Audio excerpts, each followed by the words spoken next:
My name is Alan Thomas, and I am looking for my son and daughter, he says. I've been searching for decades. The online response is immediate and overwhelming. Keep sharing, people. This veteran needs our help. Prayers, encouragement, even leads pouring in from around the globe. It is time for this daddy to be reunited with his Wouldn't it kids. be wonderful if Facebook can help find Hope twins? the power of social media will help you find your family. He's using social media. Searching for them. He wanted them. Obsessed with finding his missing children from when he'd been a young Army sergeant in South Korea, another country, another lifetime ago. The twins he'd been forced to leave behind, but could never forget. You had no way of knowing it that day. As you boarded the plane, that was the last time you would see your children. They were taken away from me. But if anyone can bring them back together again, this woman can. A professional people searcher that 2020 brought in. This will be okay. She is his last best hope, his only hope. He's been through hell and back. Work with me, let's make this right. So tonight, come with us on the amazing search of a lifetime. 안녕하세요. A 45-year-old cold case, a mad dash across 2 continents, 안녕하세요. and 7,000 miles. All the detective work, Let's see how persuasive I can be. the detours, Nobody called you to say your kids are being adopted? Well, that's bold. They could have been separated. the blind alleys, and brand new leads. I'm coming. You're not getting rid of me. The hope and the heartache. So messed up. And finally, I found both of them. No way. They're both alive. Oh my God! the unforgettable emotion of a family about to be reunited. Are you ready to meet your twins? Tonight on 2020, The Searchers. Good evening, I'm Elizabeth Vargas. And I'm David Mueller. Right here tonight, a story that's perfect for the holidays, as so many families are making plans to come together. But Alan Thomas didn't have his complete family until 2020 stepped in to help. And we brought an ace in the hole with us, Pam Slayton, a professional people finder whose job is to find missing loved ones. And with our crack international team, a lifelong search went into high gear. Turn left onto US 12 East. It's very nice to meet you. So you're the young lady I'm going to talk to, huh? I am the girl, hopefully for the job. We flew Pam Slayton cross-country to Mossy Rock, Washington, to join forces with former Sergeant Alan Thomas. The retired veteran fought for his country. Now Pam vows to fight for him. If I don't get the answers I want, I'll work my way to the top, but I can assure you that if anyone's going to try hard, it's going to be me. So that much I can guarantee you, okay? That's all I can ask. Okay. Fair enough, I reckon. Come on in. Alan's daughter Charlene is helping her father on his 4-decade quest to find the children she grew up knowing only as pictures on the wall. Charlene? Yes. Nice to meet you. You okay? No. These are for you. Pam brings flowers and hugs and hope. Yeah, this will be okay. This will be okay. My name is Pamela Slayton. I'm an investigative genealogist, and my passion is reuniting people. I put in the biological father's name. You may remember Pam's work in a previous episode of 2020. Heartwarming, sometimes heart-stopping revelations about missing loved ones. Person showing up. On a never-ending search for the missing pieces of people's lives. With her husband Mike at the wheel, Pam's personal story is never far from her mind. She too was adopted and tracked down her birth mother. Now she's putting her years of experience to work for Alan Thomas. This is better. His story begins in 1966. The year of Bonanza, the Beatles, and the Baltimore Orioles. Baltimore wins 1-0, sweeping the series in 4 straight over the Dodgers. But half a world away, South Korea is still a divided and dangerous country with its hair-trigger demilitarized zone. And that is where the U.S. Army sent this 19-year-old GI to work on helicopters. I mean, had you ever been overseas before? No. The first time I've been overseas, I was excited in a way and scared, homesick. Korea had a thriving nightlife luring all those young American servicemen, and Alan soon met a woman at the Non-Commissioned Officers Club. Her name was Soon Gi-um. But he had a very American nickname for his new companion. He called her Connie. She was 5 years older than him, with a son from a previous relationship named James. What was she like? Short, petite, very nice. Then Connie got pregnant. Was that a surprise? Yeah. It was a great surprise as far as I was concerned. I think it was with her too, and so yeah, I was all for it. When the time came, September 10th, 1967, Alan rushed Connie to the hospital in Seoul and got another surprise. And when did you find out it was twins? Oh, I didn't find out twins till she had them. Are you kidding? No. Wow, I remember that day. Yeah. What was it like? Setting eyes for the first time on these two little babies. I loved it. Got a family right now. I was really super proud. Connie and the proud father named the twins Sandra and James. About a year later, as soon as the military would allow it, Alan married Connie and adopted her older son, James. Judging by the old photos, the twins and their big brother were inseparable. They're really fond memories. But when his tour in Korea ended, Alan says he could not get his new family back to the United States. The twins were already American citizens with passports, but there was a problem with passports for Connie and James. Alan figured it was just a matter of time and red tape. And we were corresponding, and she kept asking for money, so I kept sending them money. How often would you hear from her? Thinking back on it, every time I heard from her, it seems like she wanted more money.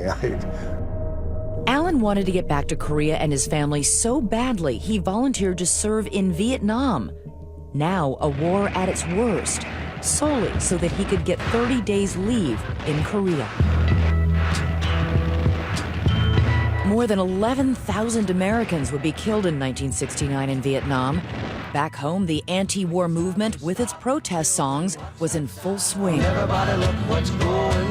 asked to go to Vietnam in 1969? Oh, yes, ma'am. I figured if I went over there, I would extend, then I'd go to Korea and get this situation squared away. You were hoping to be able to visit Korea, visit your children, and visit see Connie. What's going on. And see what was going on.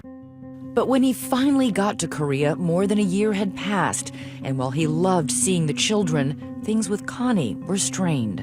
A lot of things have changed. Like what? Our relationship. I could tell right off, and I sensed that things were different. He still remembers the day he had to leave to return to the war. Connie, the twins, and James went with him to the airport. I said my goodbyes, but when I turned and started walking the plane, no way. Hard. It was hard? Just hard. Why? Because you'd had that special 30 days with your kids and... I couldn't turn around. Why? Because I wouldn't leave. There is a snapshot from that day Alan has saved all these years. It shows little James saluting his dad, the sergeant. You had no way of knowing it that day as you boarded the plane back for Vietnam. But that was the last time you would see your children. Yeah. Alan kept sending support, including U.S. savings bonds, until his letters began bouncing back from Korea. And then he heard from Connie one last time. She wrote offering to hand over the twins, now 7 years old, if Alan would come get them. At that time, I just went through a bankruptcy. It was really hard, and there's just no way I could get over there. That's when Alan says Connie vanished somewhere in South Korea, taking the children with her. He couldn't even find her to serve the divorce papers. After a decade in the Army, he married a woman from his hometown and began raising a family in Colorado. He went to work as a machinist in a factory. But even with his growing family in the United States, Alan never forgot about that family in South Korea. My mom had helped my dad search for so long. They did everything they could with the resources that they had, but always seemed to run into roadblocks. 4 decades worth of roadblocks, but they are no match for searcher Pam Slayton. Help this man. Have compassion. He's been through hell and back. Work with me. Let's make this right.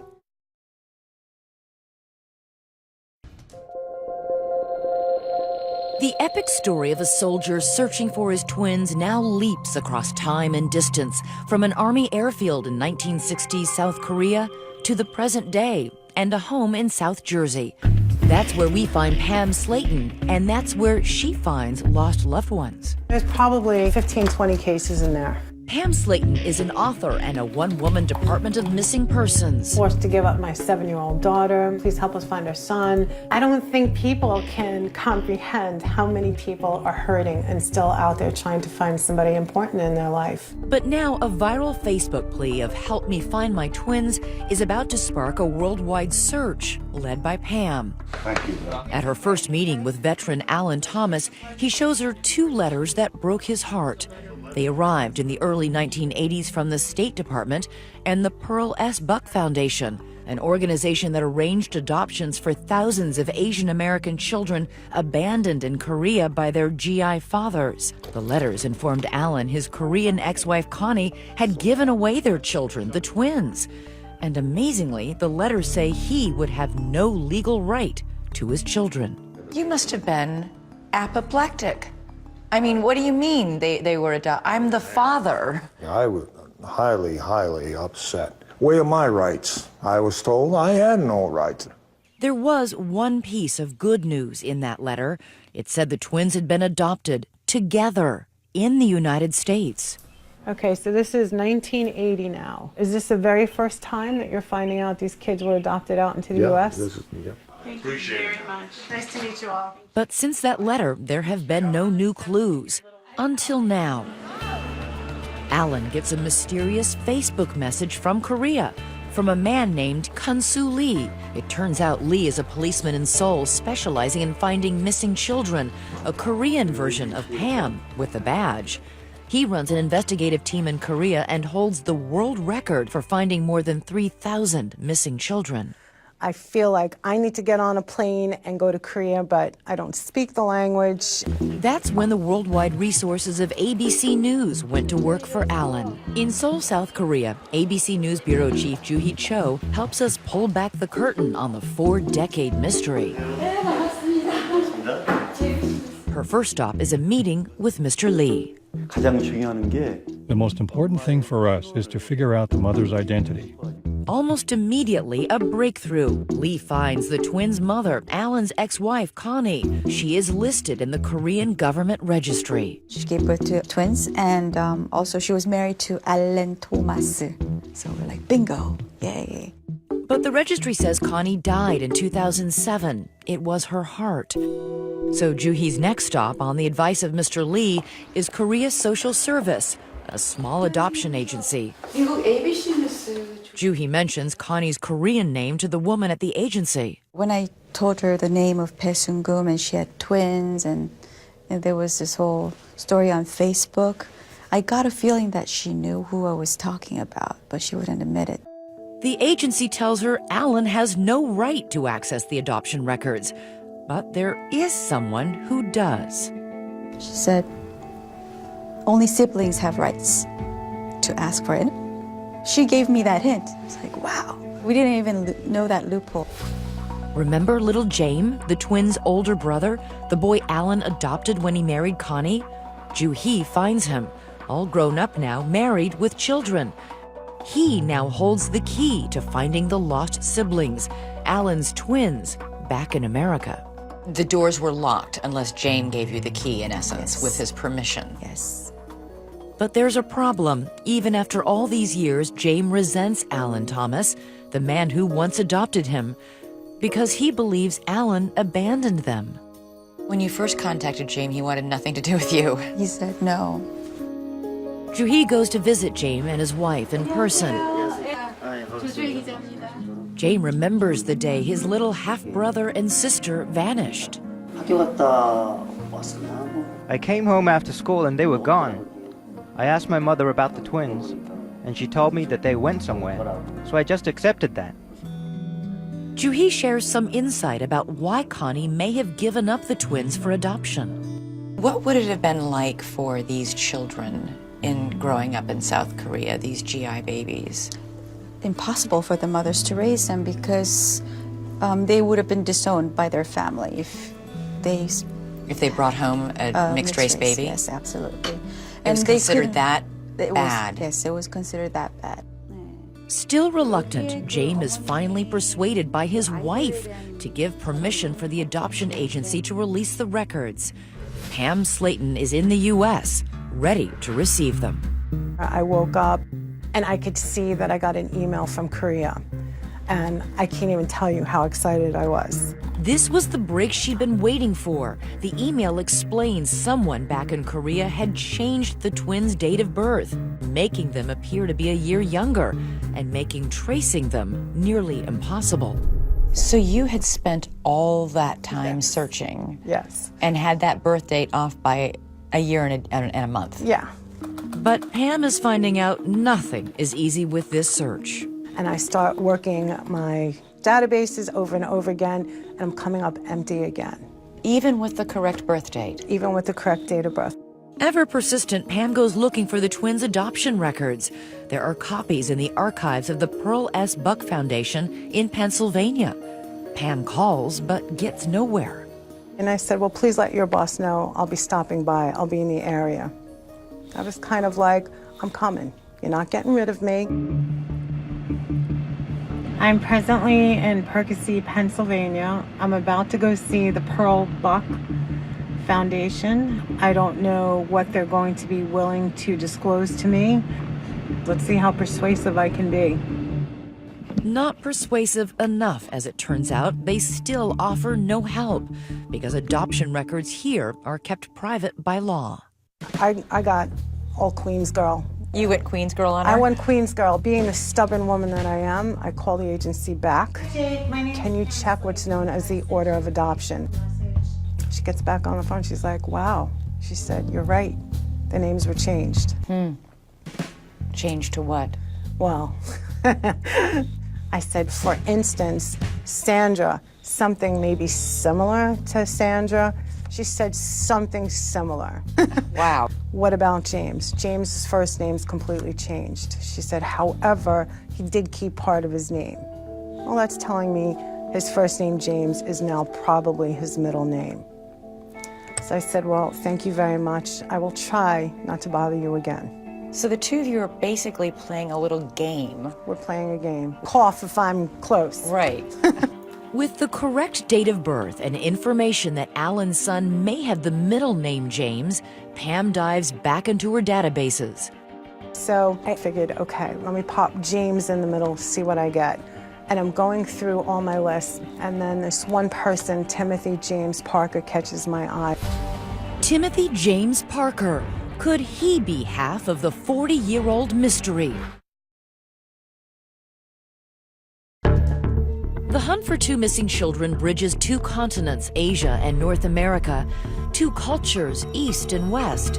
And now the case is closer to being solved than at any time in nearly half a century, thanks to two women, our searcher Pam Slayton and ABC News Korean Bureau Chief Joo-hee Cho, who has just arrived in New York after a 14-hour flight.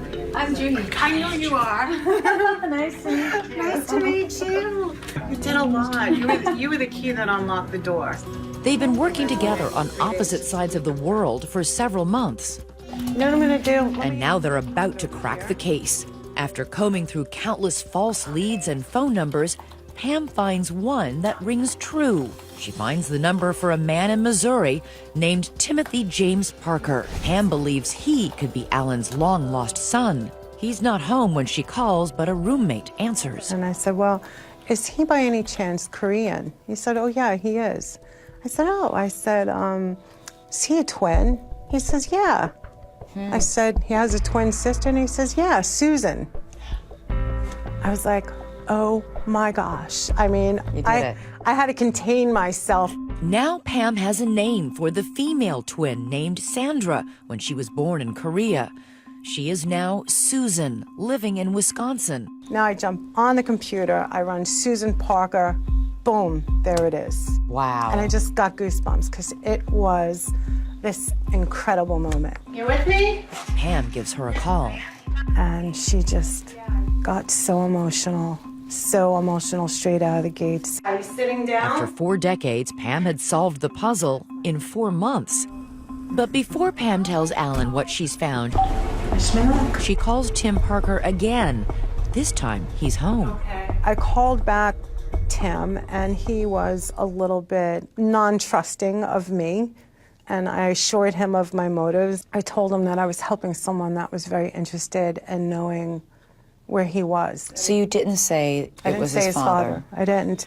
I felt like I needed to sit down with Mr. Thomas before I did anything like that. And he said to me, I'm surprised. I didn't think anyone cared enough about me to look for me.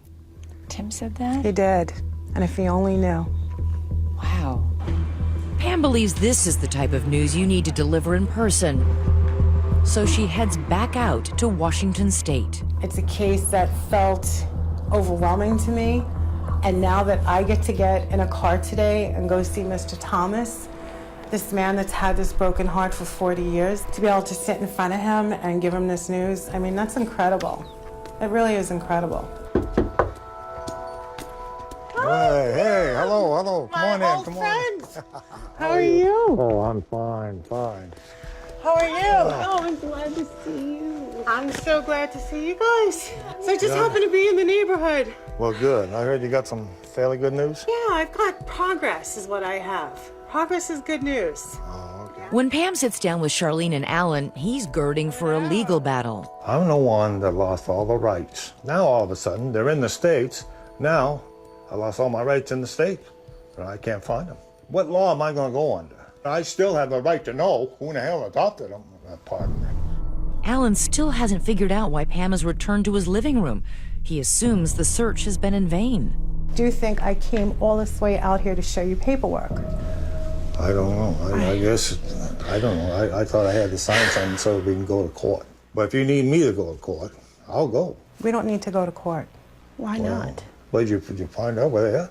I found both of them. No way. I found them. They're both alive. And they're in the States? They're in the States. Charlene seems to grasp the significance first. Oh my gosh. Alan looks stunned. I have been slowly chatting with your son. I spoke with him, and he doesn't know that you're searching for him yet, but he is expecting a call today if you're up to it. Oh my God. Oh, yes. Yeah, we're up for it. His immediate knee-jerk reaction is, do they want to talk to me? Is this going to be okay? And I said, they actually both want to talk to you. He was afraid that they thought, and they had thought, that he had abandoned them. Right. And Alan's biggest fear is about to be confirmed. One of the things he said, I said, did you ever think about finding anyone in your birth family? And he said to me, I didn't think it was possible. And he said, and quite honestly, I didn't think anyone ever cared enough about me to look for me. But now, Dad, because he was a little kid and he couldn't know. He didn't understand, but now you're going to be able to show him. That's going to be such a blessing for him. So messed up. They felt abandoned. But Dad, you didn't abandon them. I know that, but they And now did. he gets to know that. After all those desperate decades, the moment Alan has waited for half his life is almost here. But when Pam offers to get the twins on the phone, Alan hesitates. It's all just too much. No, I just gotta get it together. I want to get it together for me. It's okay if you cry. It is okay. Anybody would cry. How you I didn't gotta know. take a break, yeah. Take a break. After 40 years and many months of investigation, the story of what happened to Alan Thomas's twins, last seen in Korea, can finally be told. In May of 1976, a plane from Seoul, South Korea arrives at New York's Kennedy Airport. Aboard are 2 Korean children, brother and sister, twins, Alan Thomas's lost children, coming to live in the same country as their father. If only he had known. Hi. Here she is, the twin Alan named Sandra, now called Susan, all grown up. The little girl in those pictures all those years ago, missing from her father's life for decades. Lost, and now at long last, found. She says all she remembers as she and her brother flew to America is being alone. If there was a tearful, heart-wrenching goodbye with their mother, Susan doesn't remember it. What do you remember about your mom? Sad thing is, I don't remember much. Really? I see her off and on, in and out the door of the house. Mm-hmm. And that's it. I don't recall anything about talking to her, hugs, kisses, nothing like that. She wasn't affectionate with you? I don't recall. She does recall a stay in an orphanage in Korea and then a long flight to somewhere. We were in an airplane. We flew and we landed, and here's some people grabbing us. Someone that we don't even know. Speaking a language you didn't speak? No. Didn't even understand what they're saying either. Right. Oh, I have to just tell you, my heart just breaks. I'm about to cry, but I'm being very strong here. That's a really traumatic thing to happen to two little children. Yes. She and her brother, originally James, now named Timothy James, are taken to their new home in rural Pennsylvania, where they and 5 other adopted children are all raised by Jean Parker, a single mother and a professor at this local university. Susan says someone back in Korea, probably in a misguided attempt to comfort her, had told her that if she didn't like America after 10 days, she could come home. So I counted 10 days, packed my stuff, and started walking. So 10 days you were like, okay, I'm done, I want to go home. I'm ready, I got my stuff ready, I'm walking, didn't even realize that it's overseas, but somehow I'm going. How far did you get? End of the driveway. And what do you remember about Jean, the woman who adopted you? Amazing woman. I'm very grateful for this lady who adopted 7 kids. Without her, I don't know where I'll be. Susan thrived in school. She was voted most studious and most athletic. She went on to get a degree in education. She lives in Wisconsin now with her husband and 2 children who have never known their grandfather. Tim struggled finding his way in the world, but he's doing well now. He's a trucker and a driving instructor living in Missouri. They never heard from their biological mother, Connie, after coming to the United States. In college, Susan wrote her a letter. I am doing okay, how are you? Stuff like that, but nothing mean. You didn't I ask want to her? say the first word would be why, question mark, but no, I didn't do that. You didn't write why? No. What were you hoping for? I was hoping to get something back from her, whether it's just a simple hi, just something back saying, hey, I'm okay, and so on. But nothing. They moved. So you were never told that you had a father who had been in your life for the first few years of your life? Never. Never seen the pictures. I haven't heard nothing about having a dad. Now Alan, with his daughter Charlene by his side, is about to speak to his newfound twins. They were 4 years old when he last saw them. They are now 48. Are you ready to do this? Yep. Okay, I'm gonna dial this for you. What was your biggest fear? Would they want anything to do with me? What was the single most important thing you think they needed to hear? That I didn't abandon them. That you always loved him, and you were always looking for him. Yep. They always had a family. Hi, Tim. Pam gets Tim on the phone. So, Tim, this has been a long road. I am actually working with your biological father.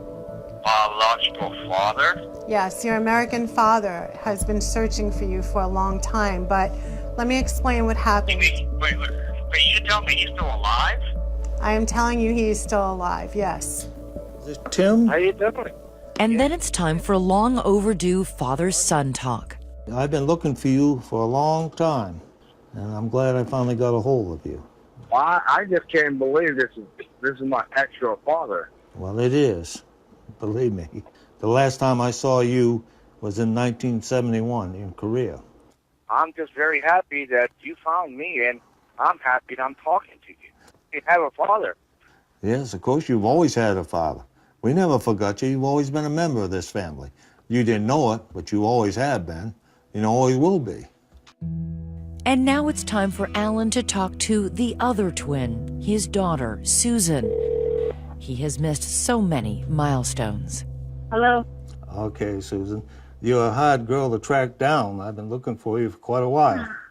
I just can't believe this is real. I mean, I can't believe I'm talking to you. I know.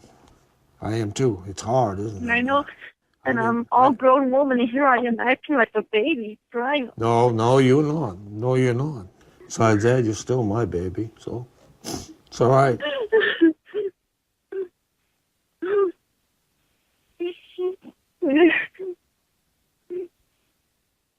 It's okay. Making those emotional phone calls, Alan discovered something that concerned him. How long has it been since you and Tim have seen each other? The twins haven't seen each other or even spoken in 12 years. They can't even remember how they fell out of touch. But when we bring Tim and Susan to New York City... Hi. Hi, Tim. I'm Elizabeth. And you know your sister. The twins quickly embrace. How you doing? I miss you.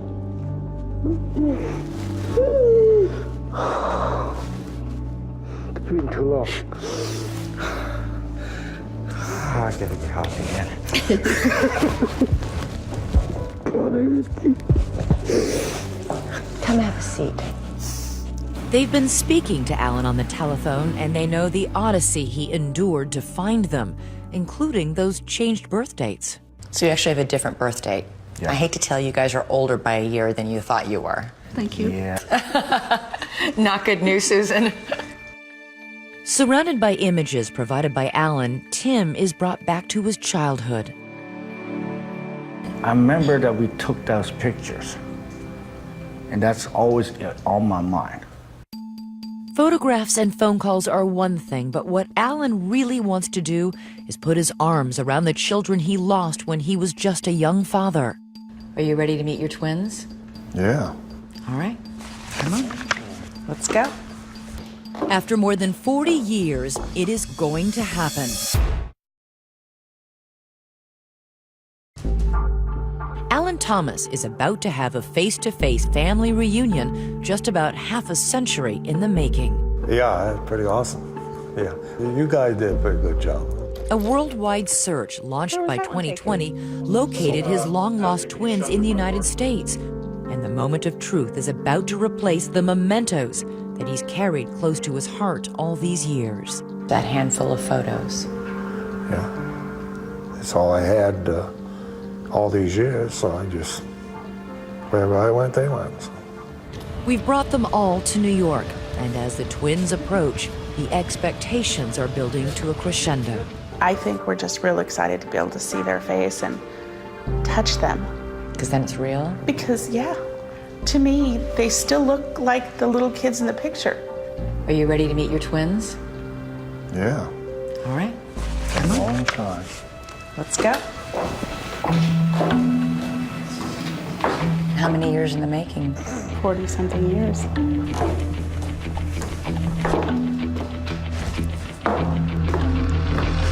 Susan, this is your dad. Tim, this is your dad. Come here.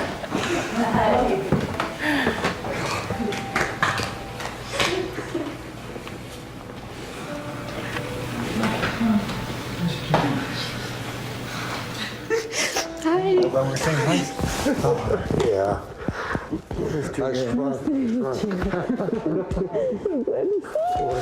It's good to see you.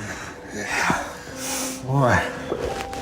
A reunion with the most fantastic of expectations has been realized. You are my actual father. I'm standing right here looking at you, and I still cannot get the grasp that you're my father. We gave the twins their first look at their original birth certificates, which Alan had kept all these years. You see, that's the original. That was my name, James Alan Thomas. Put your first name as your middle name. Mm-hmm. Timothy James. And a keepsake only a parent would cherish. This here I used to give you baths in. Believe it or not, both of you almost drowned a couple times. But the old family photos bring up hard feelings for the twins sent away by their birth mother. Your mom looks kind of glamorous in that photo. Yeah. She does. She looks very pretty. And you do look a lot like your mother. Every time I look at her, I just get frustrated.